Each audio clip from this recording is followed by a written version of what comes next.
Pois o Direito e Literatura está de volta nesta conversa sobre o conto Teoria do Medalhão, do Machado de Assis.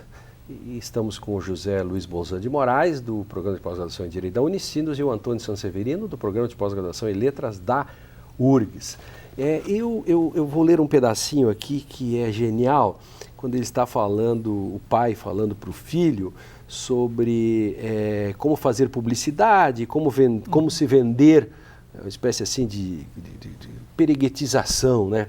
Ele diz: longe de inventar um tratado científico da criação de carneiros, compra um carneiro e dá-o aos amigos sob a forma de um jantar, cuja notícia não pode ser indiferente aos seus concidadãos. Que tal? Eu fico encantado com isso, assim, eu olho para esse movimento que ele comenta, né? Em vez de estudar, em vez de fazer estudar uma noticiazinha, e aí ele diz, né, a publicidade é uma dona loureira e senhoril, então tem que agradar, tem que ir comprando presentinhos para formar o nome, né? Você mesmo pode mandar autoelogios para a imprensa. Para não sacrificar o jornalista, né? Então a gente mesmo escreve, dá edição.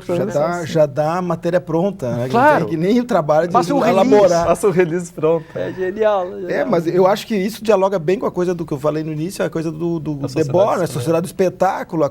Você tem que se tornar visível, mas sem ser não é transparente, é visível. É um pouco a sociedade contemporânea. Ou seja, tudo é visibilidade, mas nada é transparente. Isso a política é assim, a democracia é assim, a ação estatal é assim, tudo é visível. As campanhas políticas que se tornaram. Mas não são nada transparente. Ou seja, a gente poderia usar a estratégia do marketing, né? Não só do marketing político, mas do marketing pessoal. Ou seja, você tem que saber se vender bem, vender uma boa imagem, que é o que vale mais, ou seja, a aparência vale mais. E poderia parafraseando o debate, é uma sociedade, não é do parecer, nem do parecer, do ter, nem do parecer ter, é do parecer ser. Isso. Você tem que parecer ser algo que você não necessariamente mas quanto mais fácil você conseguir vender essa imagem, é melhor. E eu acho que no campo do direito isso aparece muito. Eu até estava pensando, notando, se a gente fosse pensar em dois viés do direito, ou seja, no ensino jurídico, isso aparece muito, ou seja, nos resumos que a gente falava antes, nos resumos plastificados, que eu digo que é para ler na piscina, né? Assim, quando você está debaixo do chuveiro e tal, vira a página. O professor espetáculo também, né? O professor que quanto mais... Que mais parece um pastor pentecostal pulando em cima do palco, faz uma igreja, igreja, não se sabe se ele é jurista ou se ele é pastor, né? Claro. E na prática jurídica, ou seja, quando os ditos atores ou operadores do direito, né? Muitos pensam na questão da ascensão nas carreiras jurídicas, né? Ou seja, então você tem que ter um agir estratégico para ter ascensão, muitas vezes, mais do que competência, e também na própria decisão. Ou seja, quando se decide conforme o tribunal, para agradar o tribunal, para fazer... Ou seja, o juiz que não pensa... O pai poderia dizer para o Jajãozinho, disse assim: meu filho, se você for juiz, sempre julgue de acordo com os tribunais, não invente muito. Não invente.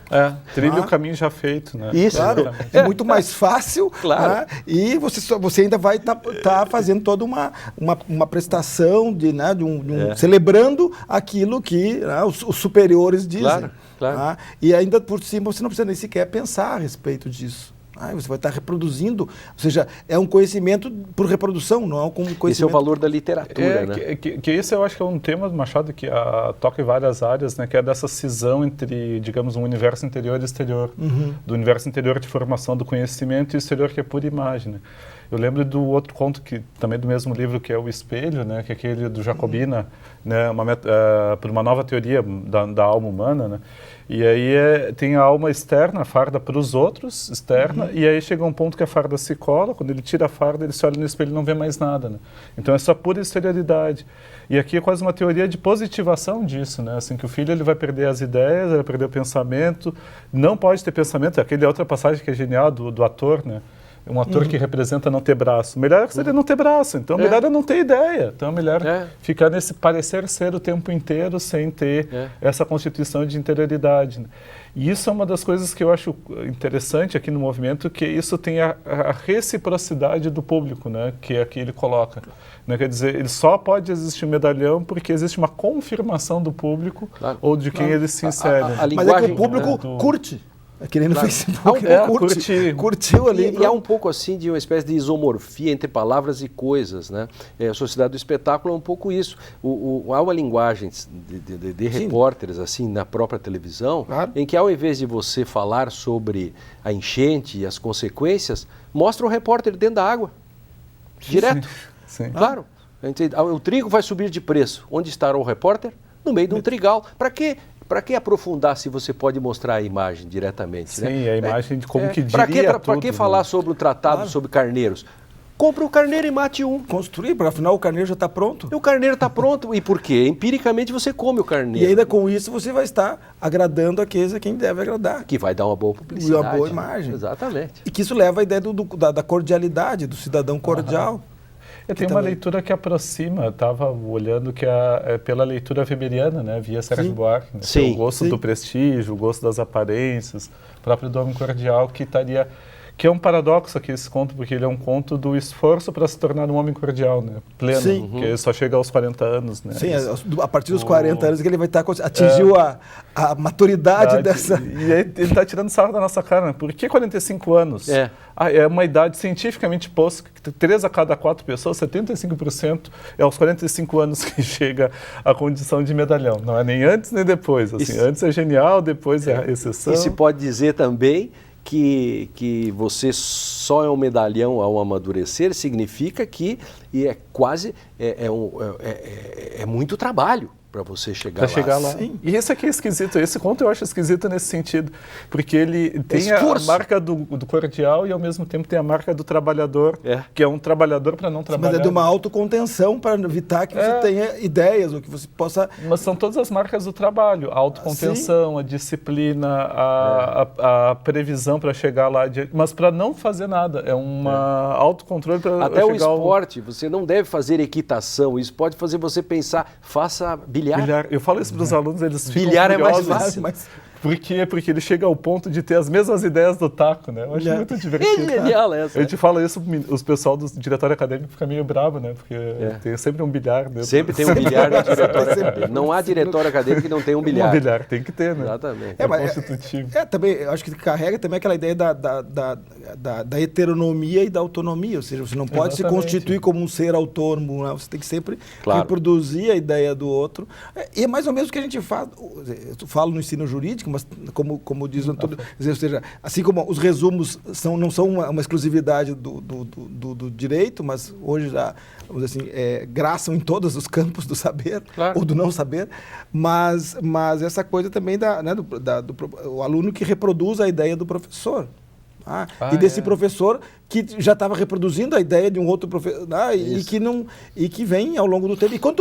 E esse professor será melhor quanto mais ele facilitar o acesso a essa informação pronta. Mas você não acha que o ápice é exatamente ele se comparar a essa estratégia toda para você ser um medalhão, ele dizer, estou lhe dando conselhos que valem ao tratado do Maquiavel? Eu acho que e a disjunção moral, né, a disjunção que moral tem muito pautado nas ambivalências, porque socialmente hoje em dia a gente está fazendo toda a crítica do medalhão, mas tem várias áreas, não só no direito, na área de letras, na área de medicina, que as pessoas chegam a um momento de ápice que viram um medalhão e aquilo fica positivo. Com quem que tu vai? Aquele é um medalhão da área. Então aquilo fica... Eu sempre acho muito esquisito, porque é um termo que, lendo pelo Machado de Assis, sempre para mim foi negativo, né? E as pessoas tomam como positivo. E o ápice é quando eu acho que nessa coisa do Maquiavel mesmo, né? Que o Maquiavel fez o estudo, mas aquilo também teve um valor instrumental. Claro. E nesse estudo, a manutenção do poder, ele vale tanto que, né, implica desligar de toda a ética cristã, de toda a formação... Isso. Que está aqui no medalhão. E ou é um manual para os príncipes ou uma crítica de denúncia. Dos príncipes. É incrível ler essa que na lógica do mercado é hoje, né? É pura mercadoria, puro fetiche. Eu acho que é por isso que a gente dizia ao início, ou seja, é um conto que vem do século XIX para o século XXI. Talvez ele se torne mais fácil de perceber, inclusive hoje, do que talvez no século XIX, em razão dessa espetacularização assim, maximizada da sociedade contemporânea, que talvez, acho que, como dizia antes, a questão das redes sociais, esses modelos, talvez sejam o ápice Né? Quer dizer, não sei se o ápice, né? Sempre pode ver alguma coisa. Eu acho que é uma espécie daquela imagem do sintoma, né? São sintomas, eu acho que dessa marcação aqui, que é a preocupação em ser pela aparência, né? É aquilo que colocasse, né? O parecer ser mais do que ser.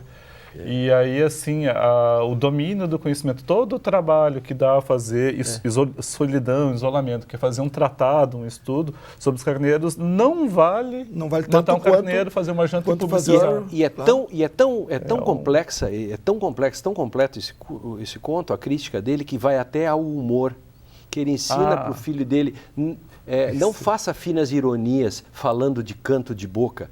Faça uma chalaça mesmo. Aí você se dá conta de que o humor hoje que domina nesses programas de televisão é o humor mais rasteiro, mais idiota possível. Ele está dizendo, para você ter sucesso, conte em piadas tipo chalaça. Não faça nada sofisticado. Até nisso ele foi fundo. E é uma pista legal, né? Que eu me lembro de uma disjunção entre dois tipos de riso. O riso conservador, que é aquele que ri com o corpo, que também é bom, né? Mas assim, que é aquele que ri, toma um chopp, ele ri o corpo inteiro, chora de rir.